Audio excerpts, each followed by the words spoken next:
what a scoundrel. Gassed of a town fool to go rob the crown jewel. He's like a Lego megalomaniac who's into electronic and techno, a real brainiac. Smack dab in the hip-hop gold rush. Be rather the old stuff, preferably the cold crush. It gets deeper than Deep Pack Chopper, except he keep us. So it seems that the religious world is in an uproar because of Vladimir Putin and Russia unleashing a lot of truth by opening the vaults. I was actually going to skip this topic, but I keep hearing people talking about it, and it keep coming across my feed, and it ain't even been like a matter of like hours ago. So I'm going to check it out. See what we watching. All right. How Russia opens its vaults to reveal black biblical Israelites. Black Israelites explains a lot of stuff that has been denied, especially by the Jewish. You can't say Jews because they're not true Jews, it's according to the record, so you have to say Jewish. I've done a lot of studying. Yeah. All right, let's check this out because this ain't about that. But, yeah, part of the lie is that. Were Jesus, his mother, and those around him white or black? If you look at the paintings and depictions in European museums, you will see Jesus as a fair-skinned, handsome man with long blonde hair, blue eyes, and a tall height. Let's just go back to that right quick. This, ugh. What's up with this dude? Look at his eyes. The hell? What is up with that?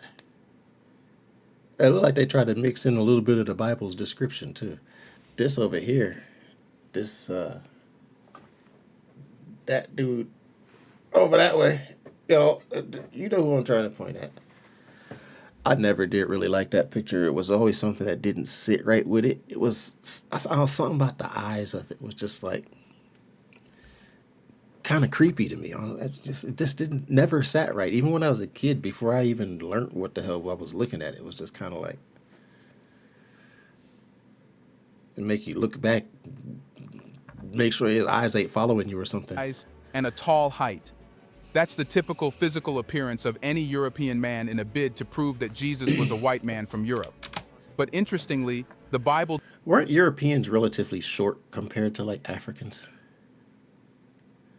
I know there were some like small size Africans, but weren't Europeans like typically short? Does not explain Jesus' physical appearance. Then how come Europeans have depicted a Jesus of their own choosing? How can we know what Jesus, his mother, and his people looked like? Well, that's when we have to heed toward the Russian vaults holding 15th and 16th century religious paintings. These hidden paintings are now being presented before the world, raising questions about how Europeans depicted Jesus. Because Russia did not actively participate in Europe's propaganda of whitewashed religious paintings, the depictions we see in Russia are one of... Did I also catch wind that Russia also didn't participate in the transatlantic slave trade? Transatlantic slave trade? I'll eventually get it out of my mouth. If I remember right, Russia did not participate in that. The depictions we see in Russia are one of their kind, preserving reality. So, what do these paintings suggest? Let's find out. Check out Black Culture. The channel is great. Shout out to BC. So, how has Europe depicted Jesus? No pun. Until now, the world has been confused about how Jesus looked. Even though Europe has tried hard to white... We are not confused about how Jesus looked. You just got to be crazy enough to accept the truth. I have people in my family that didn't want to hear anything I had to say. I discovered this shit a long time ago. And I was like, that is not my God. That, I don't know what the hell that is. Caesar Borgia. Other than that, I can't tell you. But it ain't God. I knew this, look at this, it's creepy. I've always found these types of pictures of this creepy. I like the color arrangement, but that shit's still creepy. Whitewash the Bible and why is Jesus always in red? Religious paintings. People still doubted Jesus' appearance, especially because he was a Jew born in Israel, where people were... And that was the first thing that... He was a Jew, but Christianity. But when you tell Christianity that it came from Jewish, the roots, then they want to argue and be like, well, I could see how you would get that, but like, dude, what are you talking about? Like, it's all like, all of it is similar. That's why it all has the same tone to it. It all came from a root. Were of black complexion. Jesus' blackness, much like his Jewish heritage, signifies his connection to a specific community. This racial dimension stems from Christianity's rejection of Jewish identity. The notion of whiteness, portraying superiority based on skin color and cultural background, ignores the essential Christian distinction between Jews and non-Jews. It fails to recognize that this division, originally established by God but corrupted by sin into conflict and separation, has been resolved through the Jewish Messiah. I can't turn my head away from this sight. I mean, I ain't turning my head away from God, but this right here, the cross, to me, is the symbol of death. When you wear a cross, you wear the symbol of death. The Ankh is the life for me. I'm just saying. That's where my belief is. If, in case people wonder, are you an atheist? No, not at all. I didn't get here from just somebody just look at everything around you. Look at how connected everything is. Look at if one thing doesn't do this, then something else is going to have some problems doing what they have to do. It don't just magically just the earth just decide that it needed this now. So, well, now we're going to make trees, so now we can make oxygen, so we can have people. Like, that's some God work right there. That ain't no, you know what I'm saying? Messiah, Jesus, on the cross. Therefore, in Christ, all other divisions among people, whether based on geography, language, social class, status, nationality, ability, and more, should not serve as grounds for discord or hostility. In Christ, all are united. Thus, the racial divide between black and white directly contradicts the essence of Christ and his universal mission. Jesus' blackness holds historical significance because, like his Jewish identity, it situated him in a specific time and place, as do his followers. To truly understand Jesus, we must acknowledge the historical context in which he lived and died. As Karl Barth pointed out, including Pilate's name in the creed signifies that Jesus' suffering occurred not in some distant realm, but in our tangible, earthly reality. Consequently, we must not avoid the complexities of the lives and bodies with whom Jesus identified. As Paul teaches, each member of Christ's body brings unique gifts and contributions. If Jesus aligned himself with specific people distinguished by particular traits, then the identities of those people profoundly influence our understanding of him. To deny Jesus' blackness risks falling into the heresy of docetism, which suggests that Jesus only appeared to possess a physical body, an idea incompatible with his divine nature. Although the incarnation of the Word in Jesus, a Jewish man, was a unique event, his resurrection and exaltation enabled his presence to transcend time and culture, appearing in various cultural forms in human bodies. For centuries, the prevailing depiction of Jesus Christ, especially in Western societies, has been that of a bearded, fair-skinned man with long, wavy, light brown or blonde hair and often blue eyes. However, the Bible does not describe Jesus physically, and I mean, if you're going to paint what you're going to call the Lord, can you at least get a better artist to do something with that? He like, what is... And people followed this? evidence suggests that he likely had a markedly different appearance from the traditional portrayal. Yeah. The Bible offers scant clues about Jesus' physical appearance, with our understanding primarily drawn from the first 4 books of the New Testament: Matthew, Mark, Luke, and John. According to these Gospels, Jesus was a Jewish man born in Bethlehem and raised in Nazareth, Galilee, formerly Palestine, now northern Israel. Hear that? Formerly Palestine, now northern Israel, because it was settled. But y'all want to kick the originals out, claiming that you're the originals. Well, this video just proved you're a lie. Was it the internet ICJ International Court Justice or something like that, if I remember right, also called Israel illegal. Yeah, they settle illegal. The invasion, illegal. All the war over there, illegal. The Palestinians have the right to the land because it's theirs. You're visitors. It's Palestine's. I ain't even in that battle. But I can see who the hell is the owner. I'm just saying. I ain't waving either flag, but I can see what the hell's going on. More cover-up lies. Who are the Jews? They're not you, they're black. During the first century. While the Bible indicates that Jesus commenced his ministry at around 30 years old, little else is mentioned about his physical characteristics, except that he did not possess any outstanding features. Isaiah Let me add to that last statement, too, before everybody goes rowing off at that. Oh, Jews can be any color. Exactly. They can be any color. One, because black people can make every color. Two, because Jews accept other people than just the ones that look like them. Now, I don't know what's going on. I do know a lot about Jewish people because I am very exposed to Jewish people. I ain't got no problem with them. We don't bother each other. But I can tell you who's lying and who ain't. I mean, if you don't know, you don't know. But if you do know, then you hold it up to lie. Like, come on, yo. What's wrong? If you so truthful and so God, this and that, and God like blah, blah, blah, blah, blah, that you be preaching, then tell the truth. The truth.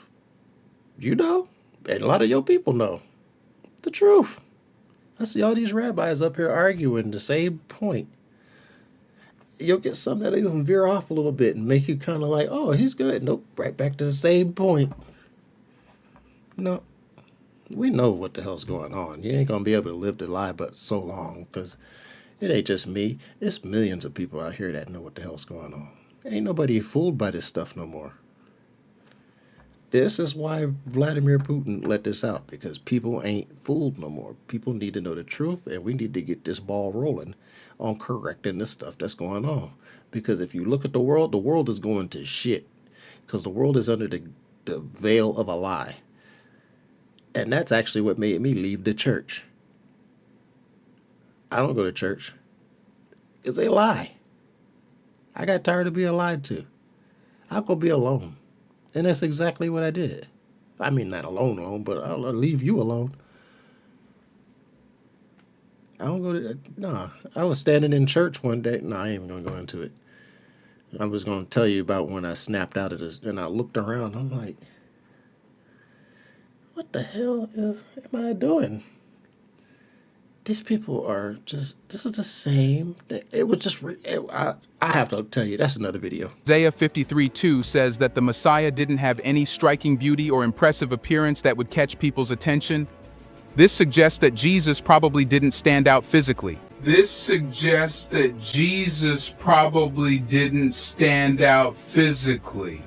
Exactly. Another mention is in Revelation 1:14-15, where John has a vision of Jesus. It describes his hair as white like wool, his eyes as fiery, his feet as glowing bronze, and his voice as powerful like rushing waters. Even though the depiction is not explicit, it clearly leans toward black features and physical traits. The historical Jesus likely had brown eyes and skin, which were common among other first-century Jews from Galilee, a region in biblical Israel. However, let's rewind that again. Did you hear that?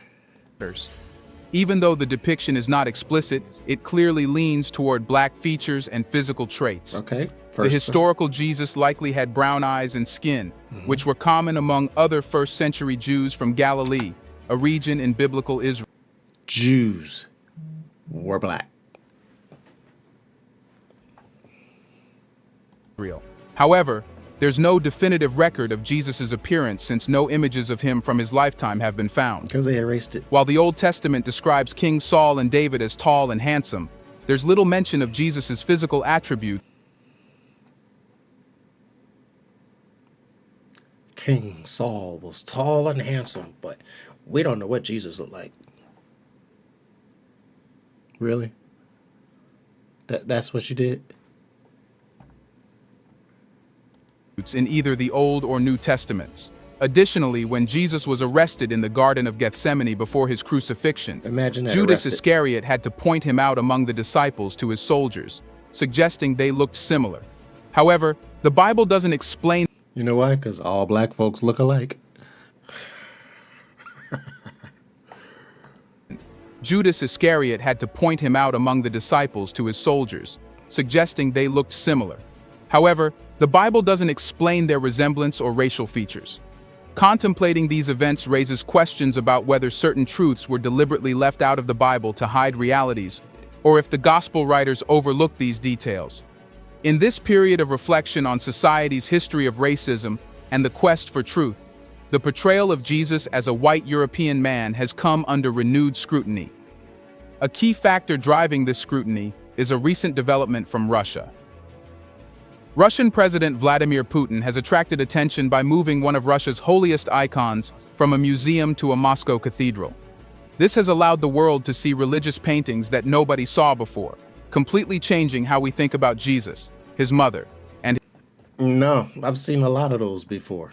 I've been trying to tell people that they exist. I've been telling people that the Pope prays to a black woman.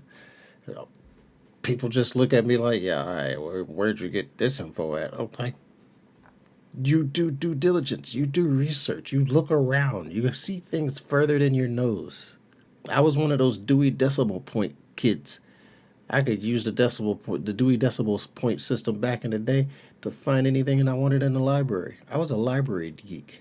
I came across a lot of stuff I can't even tell you where I found it at. Not anymore, because I don't remember what the hell book and whatever it was in. But people need to up their game. I've been telling people for years that the Pope prays to a black woman and not a Jesus, a white Jesus. It makes sense visually, but when you look at a lot of what the practices are, all of that, incense and all that stuff, African. Oh, but if somebody black does it, it's called voodoo. That's the thing. It's the switcheroo. We got to stop falling for this okie doke. You got to actually look around and try to find some information on something. His people. The icon, Andrei Rublev's Trinity, was relocated from Moscow's Tretyakov Gallery to the Russian Orthodox Church for a year. Depicting the Oak of Mamre, where three angels visited Abraham in the book of Genesis, the icon predominantly showcases black icons dating back to the 14th century, collected from private collections across Russia. These rare and impressive artworks, many of which were lost during the Soviet era, have captivated audiences with their beauty and significance, providing a profound visual experience. But what are these Russian icons, and what do they contain? The Russian icons we are talking about are religious paintings painted in the 14th and 15th centuries.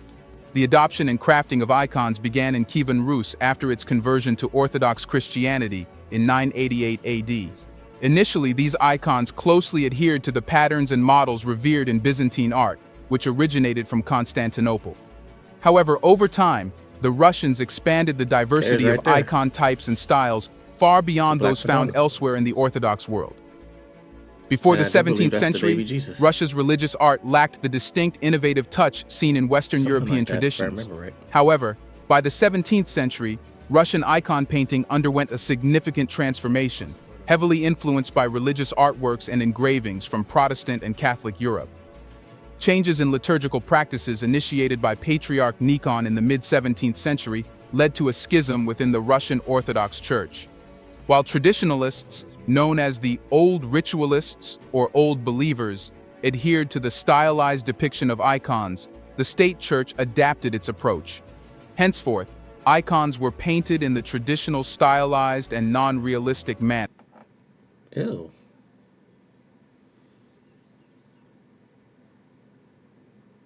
This picture is just weird.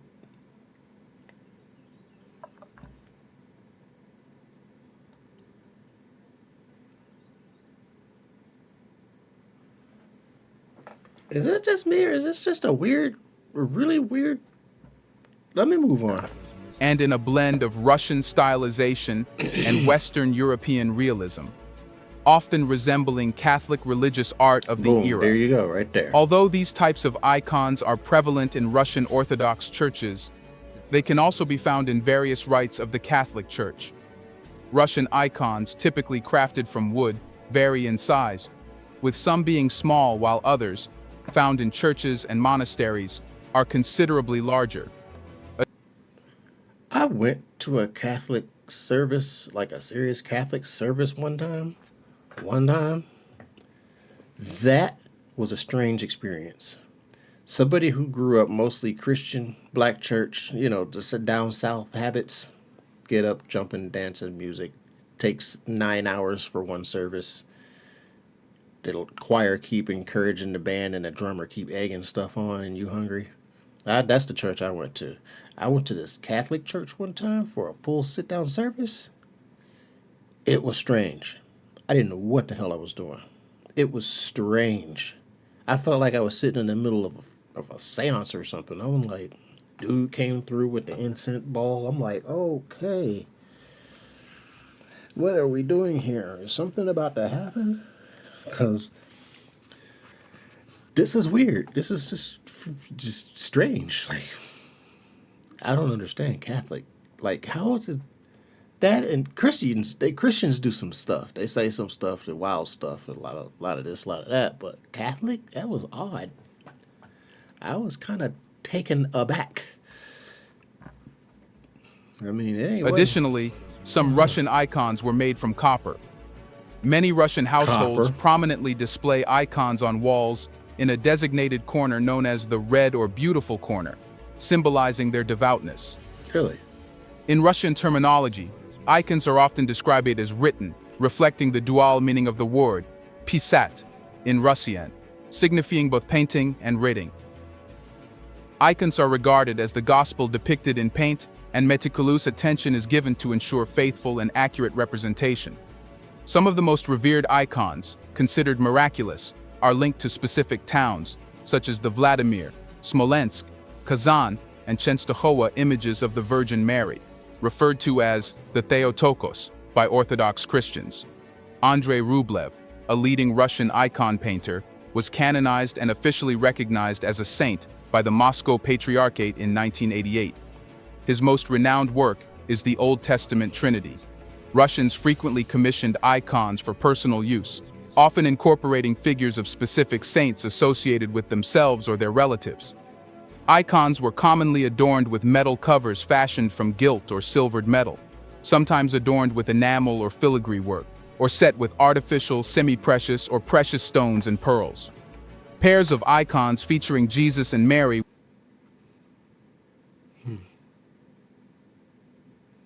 It's an interesting picture. Wonder what it says, though.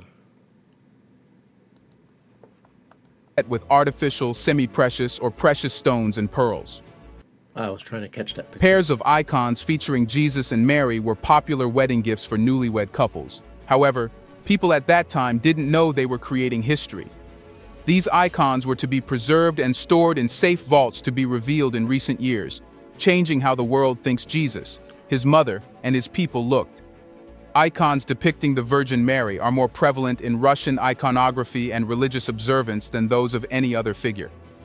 Marian icons often replicate images believed to be miraculous, of which there are numerous.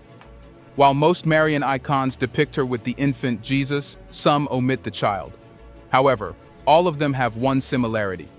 They show Jesus, his mother, and the people around them as black. Black. Later, numerous Russian icons were I just got to black. He was black. They were black, all black. were either destroyed or sold abroad by agents of the Soviet government, although some were hidden to avoid destruction or smuggled out of the country. Since the fall of communism, several icon painting studios have reopened, producing works in various styles for both domestic and international markets. Additionally, many older icons that were previously concealed have resurfaced or been repatriated from overseas. The Russian icons that have surfaced now are only intact because of the preservation efforts of museums, without which they would have vanished. Once plentiful, their numbers have dwindled to just 50,000. The revelation of these icons serves as a potent... Did he say 50,000? Oh, snap. ...of museums, without which they would have vanished. Once plentiful, their numbers have dwindled to just 50,000. Dwindled. The revelation To of these 50,000. icons serves as a potent testament to the enduring power of truth. Their authenticity prompts us to reevaluate our historical understanding, especially regarding the portrayal of black figures. While these figures may have been hidden over the centuries, their rediscovery now illuminates previously untold stories, challenging entrenched beliefs and inspiring a more inclusive view of history. Currently, the Castel Sant'Angelo in Rome hosts an exhibition of 40 Russian icons, marking their first ever display outside Russia. These pieces were hidden after the October Revolution of 1917 to protect them from anti-religious acts. It's the first time such a significant collection of Russian icons has been exhibited in Italy. Additionally, a dozen previously unseen icons are now on public display for the first time. Usually made of wood, icons depict saints or sacred subjects. Within the Orthodox tradition, they are revered as divine inspirations, interpreted by artists, guided by divine inspiration. Their deep symbolism embodies the essence of an icon as a connection to another world. The wood symbolizes the Holy Cross, with its golden stage representing divine light, while the attached cloth evokes the shroud that covered Christ's body. It can be said that the Russian icons hold immense significance in Russia, much like the pyramids of Egypt or the temples of Greece. The exhibition spans from the 15th to the early 20th century, providing a rare glimpse into Russia's religious culture through its art. Amid ongoing global discussions, the revelation of these black biblical icons has sparked significant interest. Some argue that the darkening of the icons over time is a result of aging, while others assert that the depiction of blackness in the icons.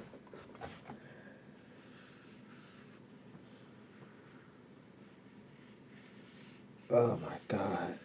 There's always some fucking reason that it just can't be black. Oh, because the picture is so old that it turned dark. Well, what about the other white pictures that are older?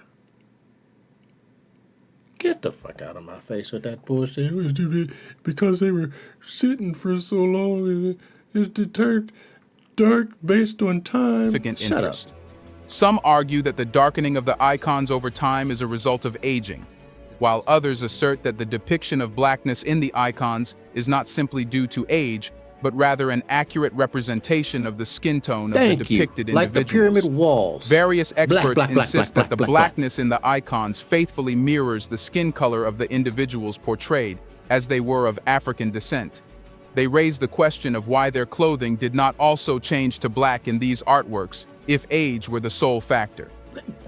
According to some accounts, after the destruction of the Jewish nation by Titus, millions of Jews fled to Africa and settled in West Africa.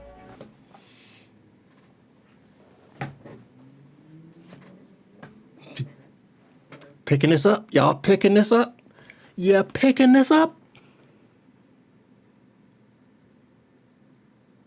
And then what happened? And then what happened when they went to West Africa? What happened? Tell me more. Where they eventually became enslaved. It is argued that... And where did they end up at? Where did they end up at?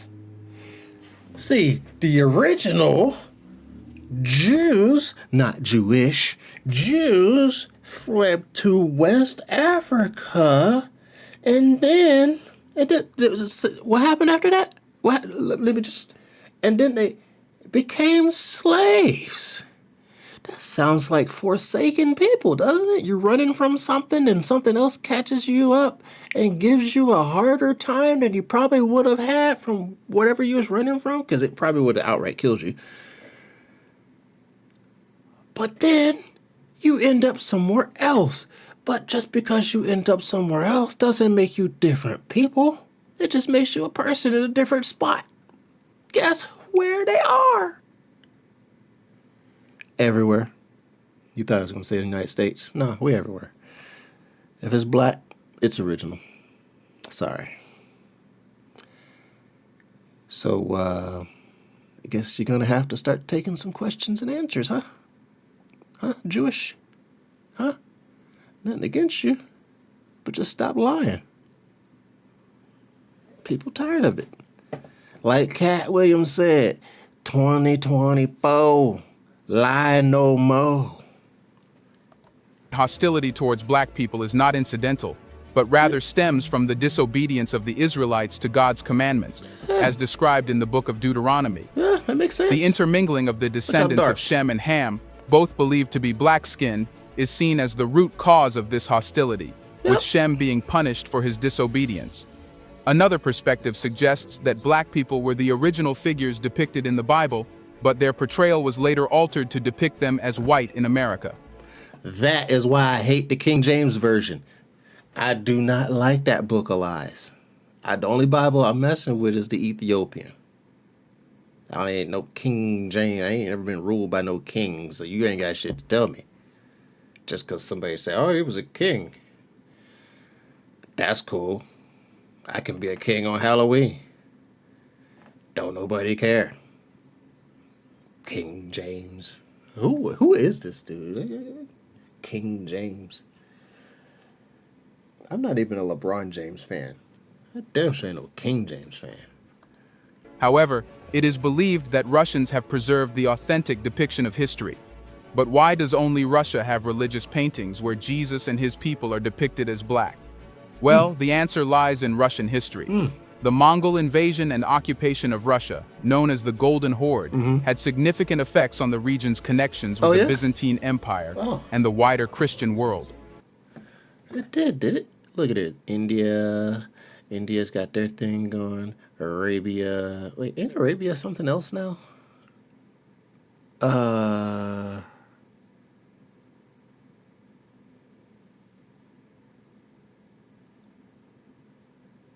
I'm having a brain fart right here. Anyway. Beginning in the early 13th century, the Mongols, led by Genghis Khan and his successors, launched a series of military campaigns that culminated in the establishment of the Mongol Empire. It's really bothered me. I can't think of what that region is. It's West or East Africa. That's the other side of the Nile. I cannot think of the name. I can't think of it. One of history's largest continuous land empires. This expansion brought them into contact with various civilizations, including Russia. In 1237, the Mongols initiated a devastating invasion of the Russian principalities, which were fragmented and incapable of mounting a unified defense. The invasion culminated in the Mongols prevailing at the Battle of the Sit River in 1238. Subsequently, they assumed control over the region, establishing the Golden Horde as a vassal state and imposing tribute on Russian princes. The Mongol occupation had significant ramifications for Russia's connections with the Byzantine Empire and the broader Christian world. I'm sorry, but I'm looking at that dude right here under the front white horse.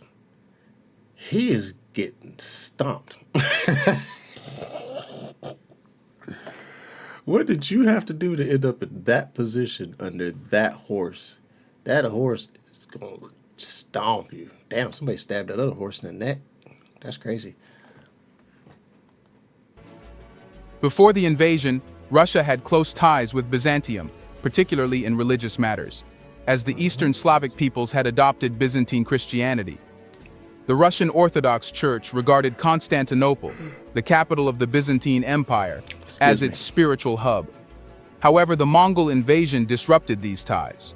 With much of Russia under Mongol control, communication and trade routes suffered, severing contact with Byzantium. Moreover, the invasion strained the Russian Orthodox Church as the Mongols enforced their administrative structures, occasionally conflicting with the Church's authority.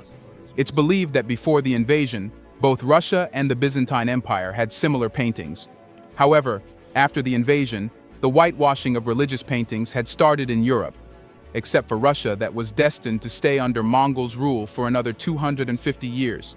That's the reason why only Russia holds religious paintings where Jesus and his people have been depicted as black, while the rest of Europe whitewashed the paintings. So, was Jesus really black? Yep. Well, absolutely, Jesus was black. The evidence is strong. The Bible describes him as having hair. Who is this? Who is this? See? I'm not crazy. You see what's going on? There's the Pope. Yeah, let me get out the way so you can see it. Here.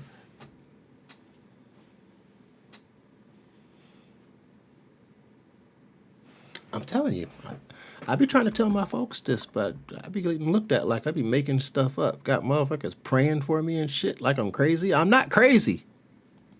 Hair like wool and feet like bronze, indicating black and brown skin. His biological father was absent, and he was raised by a non-biological father. During his childhood, he sought refuge in Egypt.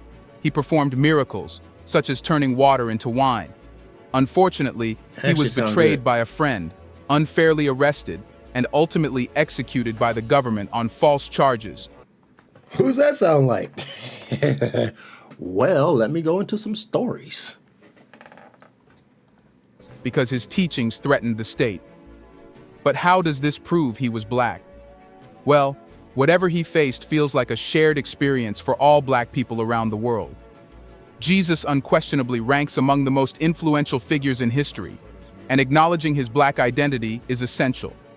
The European Church's portrayal of Jesus as white represents a major act of intellectual theft, perpetuating white supremacy.